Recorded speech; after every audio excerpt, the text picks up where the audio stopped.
Do you truly grasp the hidden layers beneath female desire?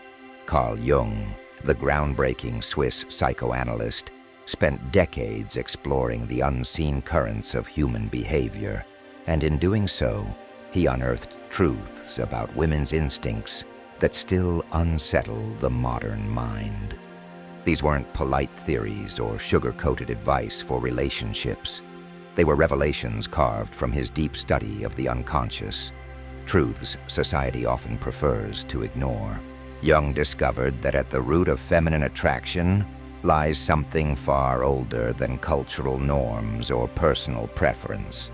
It's a primal instinct, embedded in the collective unconscious, carried forward through evolution and archetypal inheritance. What you're about to explore isn't about romance in the Hollywood sense. The forces he uncovered are raw, demanding, and sometimes ruthless.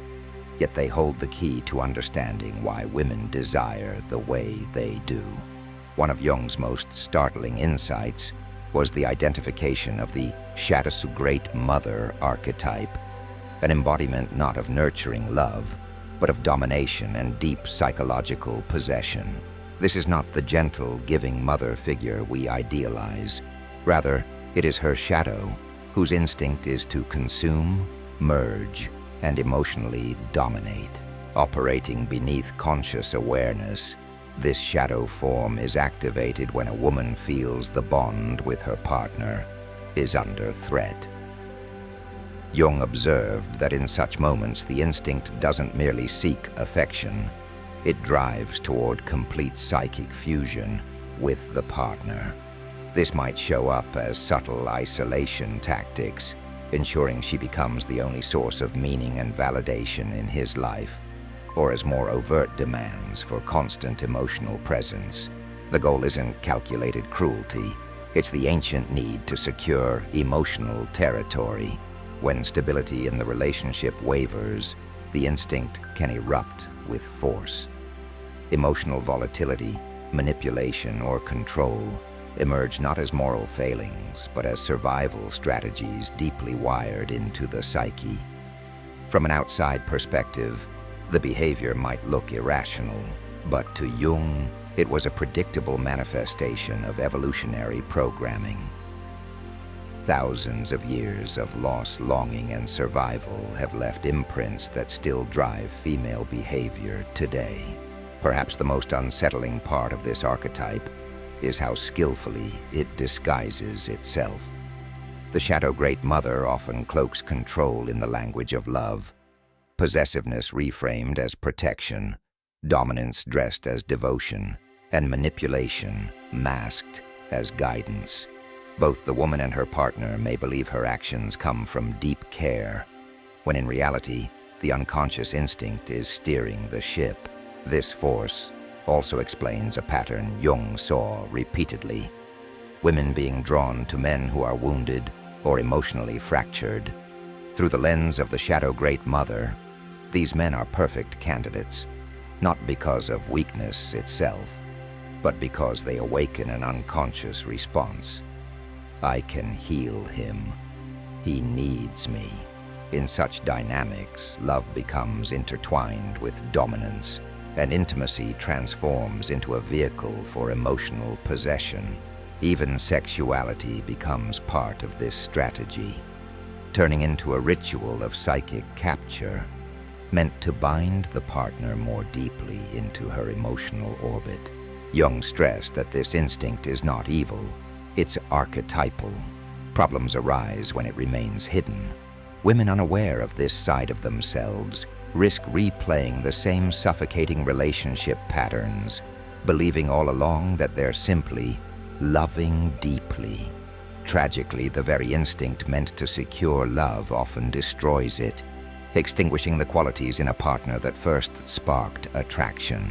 Recognizing this archetype gives both men and women a chance to choose consciously, to love, not through control, but through presence, and to build connection not on possession, but on mutual freedom. Jung's observations make it clear. Understanding these primal instincts changes how you interpret relationships forever. Once you've seen the pattern, you can't unsee it. You start to recognize that certain emotional shifts, possessive tendencies, or sudden bursts of control are not random at all. They're the voice of ancient programming. He also explored another force that quietly shapes female desire: the animus, the inner masculine blueprint living inside every woman's unconscious. This is not just about attraction to men. It's about a psychological drive for wholeness. The animus holds traits, energies, and potentials that a woman has not yet expressed outwardly. As life goes on, this internal figure begins to influence her desires, not just towards specific men, but toward a deeper sense of completion. When a woman is unaware of her animus, desire often feels like a psychological craving. She may seek masculine partners not only out of affection, but in an unconscious attempt to absorb traits she hasn't yet embodied. This is the primal hunger for balance, working under the surface. If the animus takes hold without conscious integration, it can distort behavior. Jung noticed that women overtaken by their animus might seem combative, hyper-rational, or emotionally dominant, traits often mistaken for masculinity. But it's not true masculine energy. It's the animus acting without harmony. In relationships, this can create tension. Instead of complementing her partner, she might unconsciously compete with him, driven by an inner force she can't name. The animus changes with time.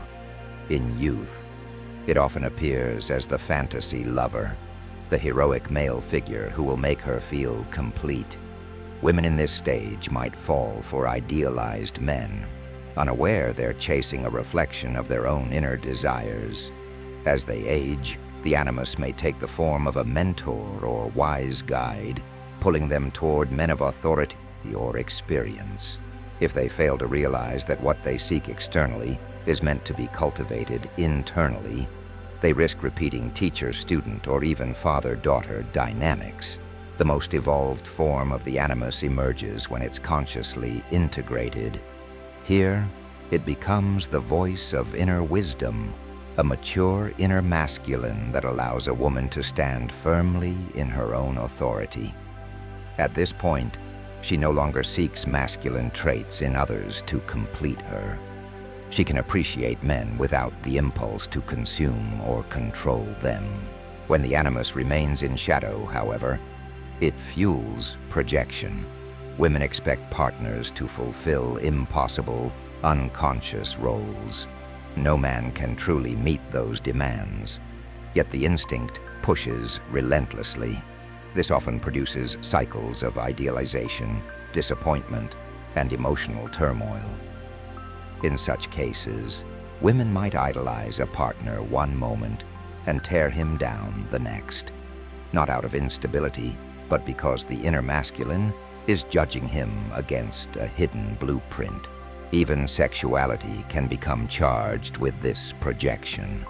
Intimacy turns into a symbolic act of merging with masculine energy, sometimes leaving a woman feeling ravenous afterward, as though she's trying to absorb something she believes she lacks. So, in its more predatory form, this instinct might drive her to pursue strong, self-assured men, not for admiration, but to extract their essence psychologically. The tragedy is that this pursuit delays personal growth. Instead of developing independence, assertiveness, and clarity, the woman remains dependent on others to provide what she could cultivate within.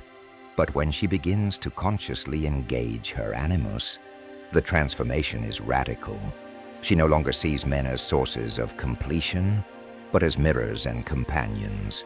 Desire shifts from hunger to strength, and relationships evolve into spaces of mutual respect rather than competition or control. For men, knowing this process can be powerful. If you sense a woman is projecting her animus onto you, you can gently redirect her energy, not by feeding the projection, but by supporting her journey toward her own integration. That is where real connection begins. Another instinctual dynamic Jung explored, and one that often remains buried beneath polite social narratives, is the adult Electra complex, a lingering unconscious attempt to resolve unfinished business with the father figure. Unlike Freud, who reduced the Electra complex to purely sexual symbolism, Jung saw something deeper, a psychological imprint rooted in a primal longing for masculine authority, protection, and validation. This isn't about a conscious preference for older or authoritative men.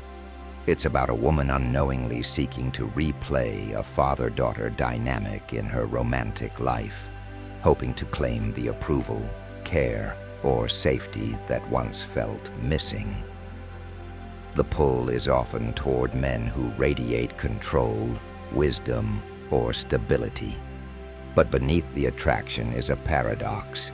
She desires masculine protection, while simultaneously resisting the control that comes with it. This creates emotional chaos. On one hand, she wants to feel cared for, relieved of certain responsibilities, able to surrender into a partner's guidance. On the other, she craves autonomy, respect, and equality. The push-pull can corrode even the most promising relationships. Jung noticed that such women often oscillate between adoration and rebellion, warmly affectionate one moment, defiantly resistant the next. It's not random moodiness. It's the psyche reenacting early patterns where love was intertwined with power, and rebellion masked unmet needs. Sexuality in this pattern is equally conflicted. The greatest arousal may come from emotional or physical dominance, yet true submission can trigger fear or violence, and she might provoke control, then retreat or punish once it appears, leaving both partners frustrated. Intimacy is blocked because the man is unconsciously cast in the role of father, not equal partner. If he lacks paternal traits, he may not stir her attraction at all. Yet if he embodies them, she risks never fully engaging as an adult. The tragedy is that this unconscious search for paternal love keeps her emotionally suspended. Relationships may self-sabotage just as they deepen. Commitment feels too much like being a child again, under the father's gaze. Emotional walls go up. Coldness, withdrawal, even infidelity, not from malice but from instinctive self-protection. Jung also observed how this complex spills into jealousy. It's not just rivalry with other women. Sometimes it extends to his own female relatives, even his mother. This isn't ordinary possessiveness, but a primal competition for a father's exclusive affection. Career choices can also mirror the pattern, preferring roles under strong male leadership, avoiding autonomy, thriving as a protege, but faltering when asked to lead. The mother relationship often adds fuel. Many women with an unresolved Electra complex see their mother as an emotional rival, the one who stood between them and the father's love. This unspoken resentment can bleed into friendships with other women, making trust and collaboration difficult. Interestingly, such women often pair with men who need to be admired, needed, or to play the savior role. On the surface, it looks nurturing. Underneath, it's a mutual fixation. Two people locked in roles that feel emotionally satisfying, but prevent mature intimacy from taking root. Healing begins when the woman separates her adult romantic desires from her childhood emotional wounds. This means grieving what she didn't receive, facing the father she wished she had, and no longer trying to fix the past through her partners. Once she does this, she can admire masculine strength without needing to be rescued, and she can accept protection without surrendering her independence. For men, understanding this pattern offers a choice. reinforce the old roles and watch the relationship stagnate, or hold space for her to grow beyond them. The difference can be the deciding factor between a relationship built on unconscious repetition and one grounded in conscious connection. Jung's exploration of the female shadow pushes us into territory that many find deeply uncomfortable. Beneath the culturally cherished image of women as gentle, nurturing, and endlessly compassionate lies another realm, one filled with raw, primal impulses for dominance, seduction, aggression, and control. These aren't flaws or moral failings. They are instinctual drives that, when denied, simply retreat underground and influence behavior from the shadows. From early childhood, women are often taught to suppress traits like ruthless competition, intense sexual hunger, or overt ambition.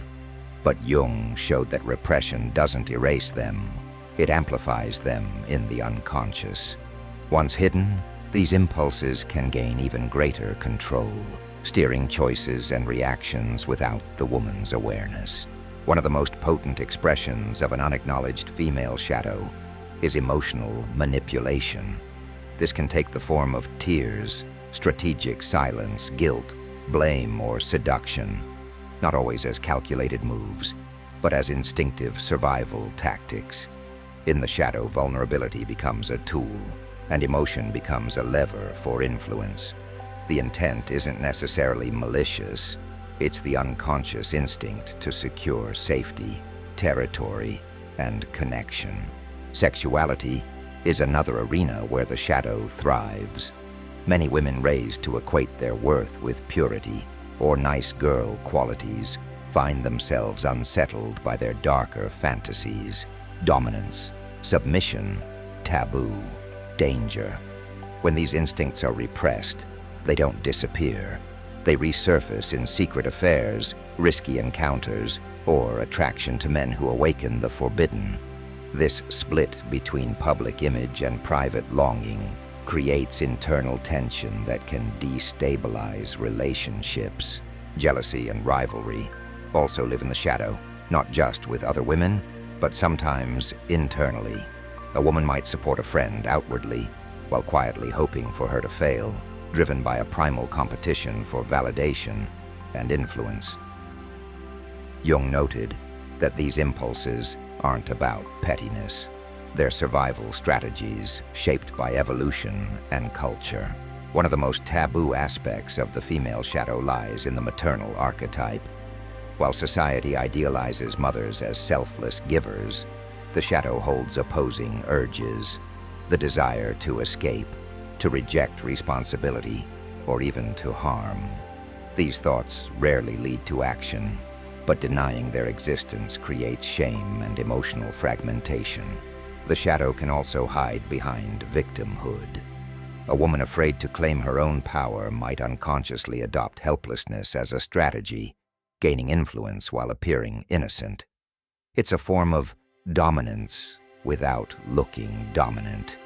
This can confuse both partners and observers because the actions contradict the conscious self-image. The danger of a hidden shadow is projection. If a woman represses her aggression, she might accuse her partner of being too harsh. If she manipulates unconsciously, she may claim he's controlling her. These projections distort reality and poison intimacy, turning disagreements into battles with the reflection of her own unclaimed traits. Yet the shadow isn't only destructive, it holds the seeds of genuine empowerment. Jung believed that integrating the shadow doesn't mean acting out every impulse. It means facing it, naming it, and consciously channeling its energy. A woman who acknowledges her competitiveness can use it to lead and innovate. One who owns her sexuality can express it without shame. One who faces her darker urges can form relationships grounded in authenticity rather than pretense. For men, recognizing the female shadow offers clarity. If a woman reacts with sudden cruelty or intense control, It's not always personal. It may be her shadow responding to a perceived threat. For women, owning the shadow means freedom, the liberty to choose behavior rather than be driven by unconscious instinct. Jung's conclusion was simple but profound. True desire and connection emerge not from the light alone, but from the tension between light and dark, between who we present to the world and who we are in our depths. From the shadow, Jung moved into one of the most deceptively powerful feminine archetypes, the Maiden, and its instinct to seduce through innocence. On the surface, the Maiden seems harmless, soft, youthful, vulnerable. But Jung recognized that beneath this image lies a potent evolutionary strategy, where helplessness itself becomes a form of influence. The Maiden does not seduce with overt sexuality. Her power lies in appearing untouched, emotionally dependent, and in need of protection. To the male unconscious, this signals purity, and purity in turn translates into high value. But Jung warned that this is not always as innocent as it appears. The posture that whispers, "Protect me," the eyes that say, "I trust you," the silence that screams, "Rescue me." All of these cues awaken a primal masculine instinct to guard, to guide, and to claim. What makes the Maiden archetype so effective is that her influence feels unintentional. Even when the woman herself is unaware of what she's doing, her instincts operate with precision. She knows unconsciously when to cry, when to hesitate, when to step back and let the man take charge. This is not calculated in the traditional sense. It's evolutionary intelligence playing its role. The danger lies in what this does to both partners. For the man, the relationship becomes a mix of romance and caretaking. He feels needed, heroic, even irreplaceable, until he realizes he's carrying the emotional weight for two. For the woman, the reward for staying small is attention and protection, which can trap her in emotional immaturity. She may be adored, but she does not grow. In intimacy, the Maiden's allure is not in what she offers, but in what she withholds. She gives glimpses of vulnerability, moments of openness, only to retreat into mystery. This withholding keeps the man pursuing, not for deep connection, but for validation from someone who appears pure and unattainable. Among women, the Maiden can spark a subtler competition. Instead of challenging others directly, she embodies greater softness, greater purity, greater rescuability. Without saying a word, she positions more assertive or independent women as less desirable. In workplaces or social settings, this instinct can manifest as strategic helplessness, advancing not by merit, but by attracting the mentorship or favor of powerful men. The tragedy is that the Maiden's short-term power often comes at the cost of long-term fulfillment. By avoiding responsibility and self-assertion, she forfeits true agency. She may secure devotion, but not respect, companionship, but not equality. And when the men who once adored her grow weary of the imbalance, the collapse can be swift and painful. What's more, the Maiden instinct protects itself with guilt. If someone calls out the manipulation, they risk looking cruel for criticizing someone so seemingly fragile. This emotional shield makes the pattern incredibly resilient and incredibly hard to name. Breaking free requires courage. It means choosing adulthood over the safety of perpetual innocence. It means accepting the discomfort of being fully seen, not just as pure or delicate, but as capable, flawed, and whole. For men, the key is discernment, valuing genuine vulnerability, while recognizing when it's being used as leverage. Jung's insight here was never about condemning women. It was about honesty. Humans, men and women alike, are driven by ancient instincts, that operate beneath the surface of our choices. Until we bring them to light, we mistake seduction for connection, control for care, and fantasy for love. Jung's work ultimately pointed to a truth most people resist. Our romantic choices are rarely as rational or self-directed as we believe.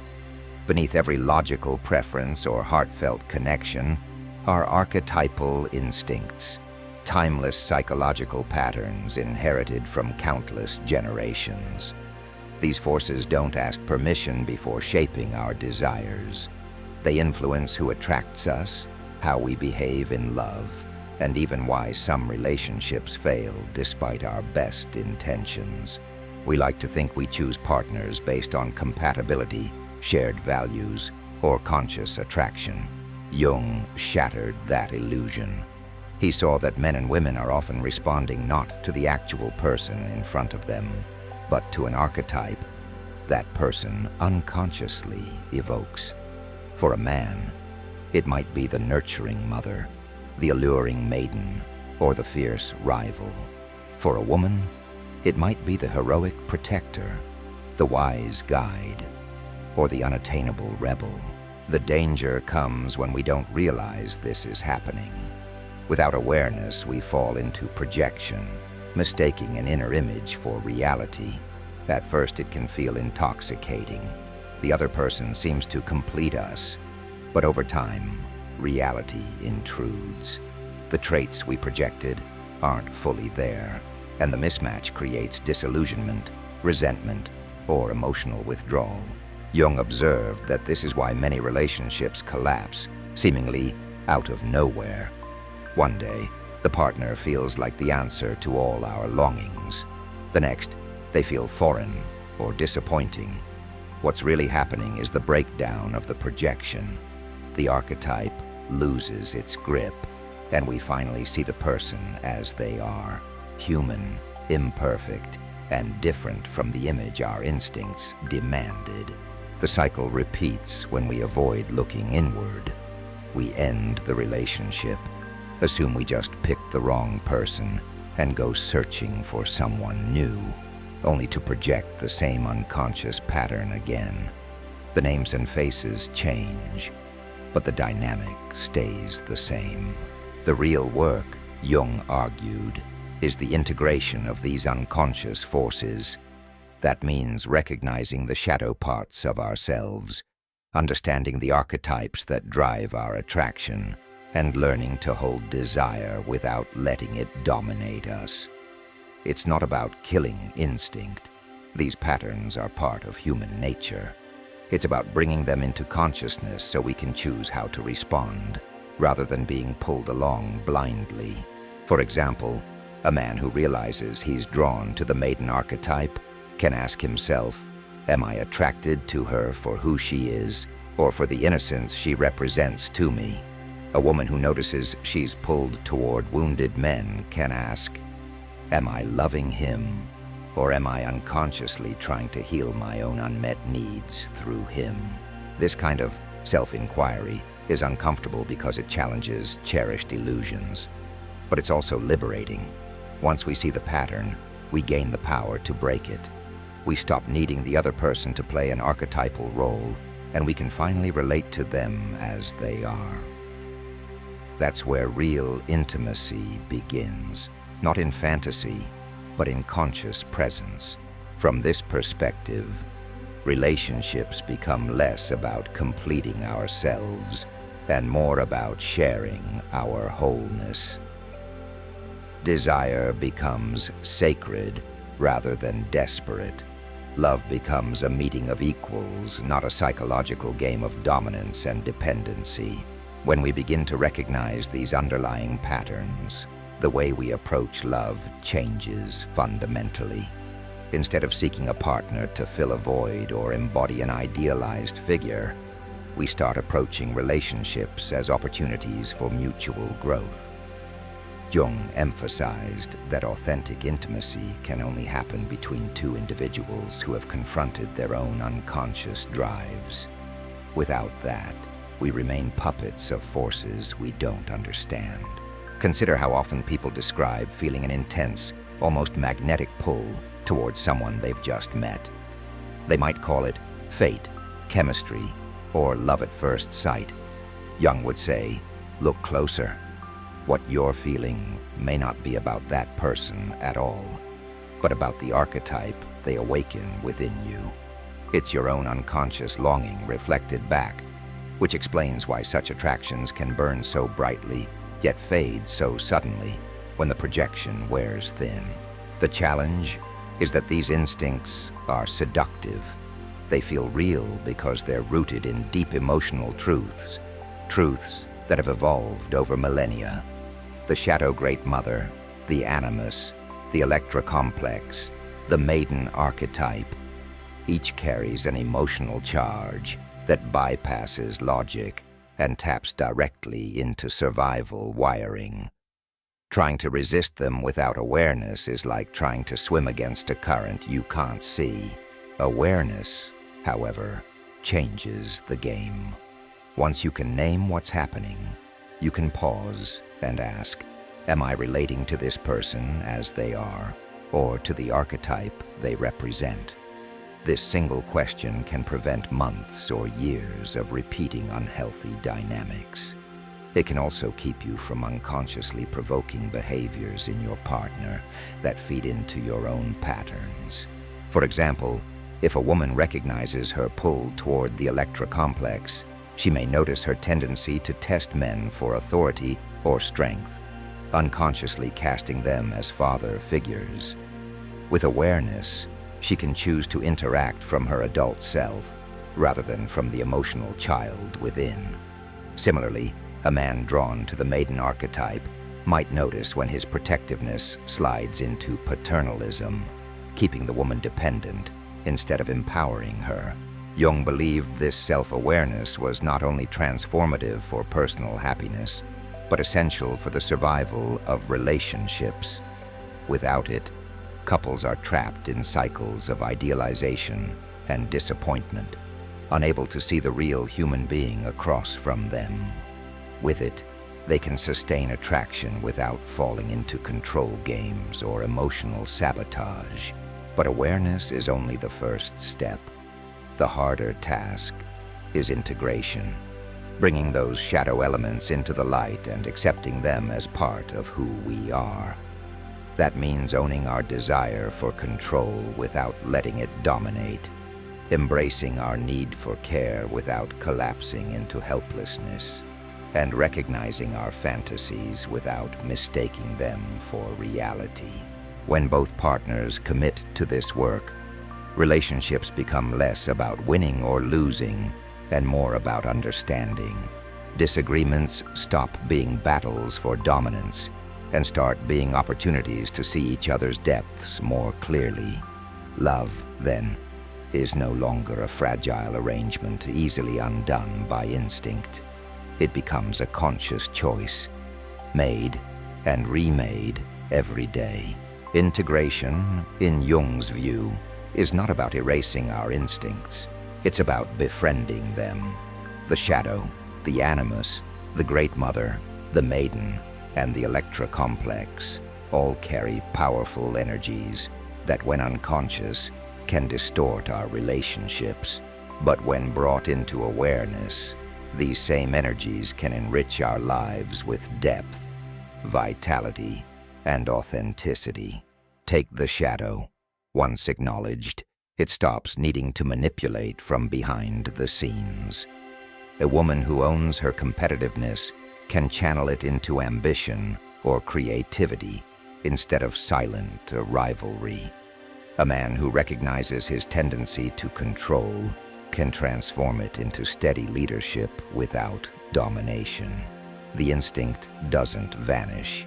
It becomes a conscious tool rather than an invisible master. The Animus, too, when integrated, becomes a source of inner wisdom and self-assurance.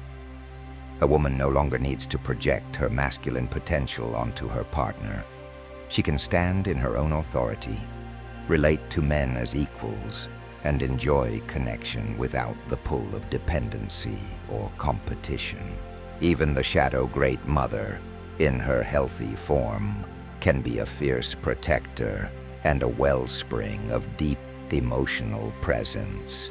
When her instinct to merge is balanced with respect for boundaries, she offers intimacy without suffocation, devotion without domination. The Electra complex, once resolved, frees a woman from the exhausting push-pull of seeking a father figure in her partners. She can admire strength without surrendering autonomy, accept care without feeling trapped, and choose partners based on compatibility rather than unconscious repair work. And the Maiden archetype, when transformed, sheds the armor of helplessness to embrace adult agency. Her vulnerability becomes genuine rather than strategic, her innocence deepened by self-knowledge. She can still inspire tenderness, but she no longer depends on it for her sense of worth. The integration process requires radical honesty. Jung warned that many people avoid this work because it dismantles comforting illusions. It forces us to admit that some of our most romantic gestures are driven by need, not love. That what we call connection might actually be control, and that the people who draw us in most powerfully are often mirrors for parts of ourselves we haven't yet met. But the reward is profound freedom. Once we recognize these patterns in ourselves, we stop being compelled to act them out blindly. We can feel the pull of the archetype, acknowledge it, and still choose a different path. This is what Jung called holding the tension of the opposites, honoring both our instincts and our conscious values without letting one annihilate the other. In this way, relationships evolve from unconscious reenactments of ancient dramas into living, breathing connections between two whole people. Desire is still there, vivid, alive, but it is no longer desperate or manipulative. Love becomes less about completing each other and more about creating something together that neither could build alone. This, Jung believed, is the path to truly sustainable intimacy. Not the fantasy of perfect compatibility, but the courage to face ourselves so we can meet another person as they really are. The courage to face ourselves is the threshold most never cross. It's far easier to stay in the loop, chasing the familiar pull of archetypes, blaming partners when the magic fades, and telling ourselves we just haven't met the right one yet. But Jung insisted that until we acknowledge the unconscious forces steering our choices, no partner will ever feel fully right, because we're not relating to them, we're relating to a projection. Think of how often relationships start in a haze of infatuation. The other person seems to fit perfectly into our life, as if we've known them forever. In Jungian terms, that perfect fit often means they've awakened an inner figure, one that feels familiar because it's been with us since childhood, shaped by our early experiences and the cultural myths we absorbed. This is why the attraction can feel so inevitable, and why its loss can feel like a death. But when the projection dissolves, we're faced with the person as they truly are, beautiful in their own way, yet different from the image our psyche wanted them to be. Many people can't bear this gap. Instead of working through it, they retreat into fantasy, look elsewhere, or try to force the partner back into the role they once played. This is where control tactics, emotional withdrawal, or idealizing someone new can enter the picture. The real turning point comes when we resist the urge to run from that moment of disillusionment. If we can stay, observe, and engage honestly, we can move beyond projection into authentic connection. This requires curiosity instead of judgment, asking not, "Why have you changed?" but, "Who are you, really?" when I'm not casting you in my inner play. Jung believed that those who manage this shift discover a deeper kind of love, one that survives the loss of illusion.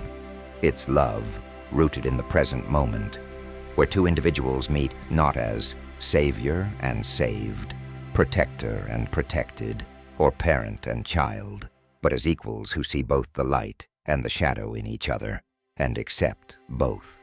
This doesn't mean desire fades.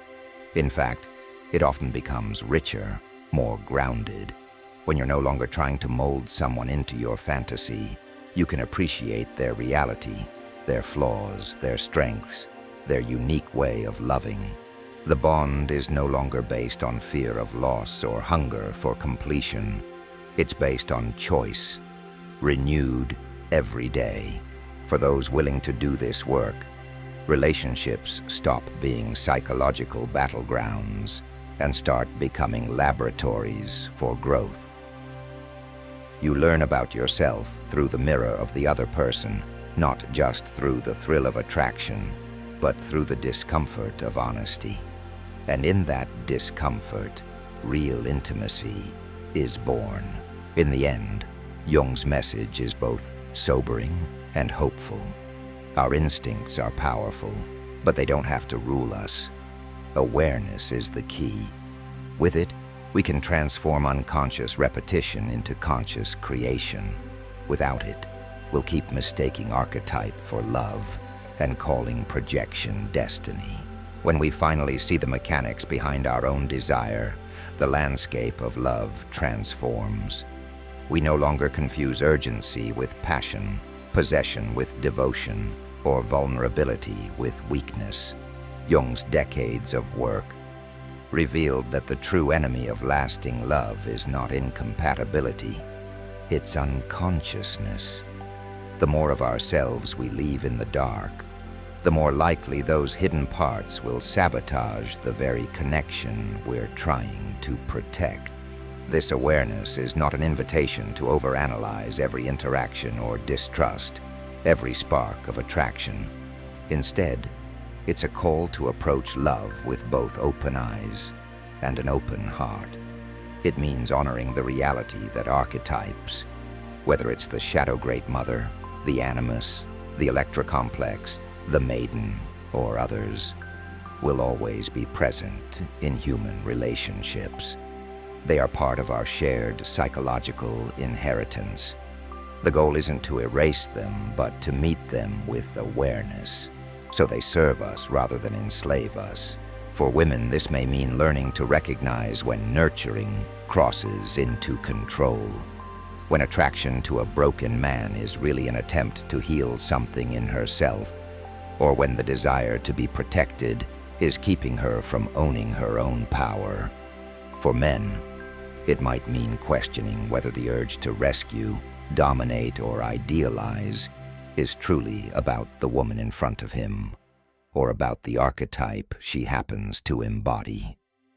The payoff for this kind of honesty is extraordinary. Relationships become more resilient because they're built on truth rather than projection. Conflicts, instead of triggering endless blame cycles, become opportunities to see each other more clearly.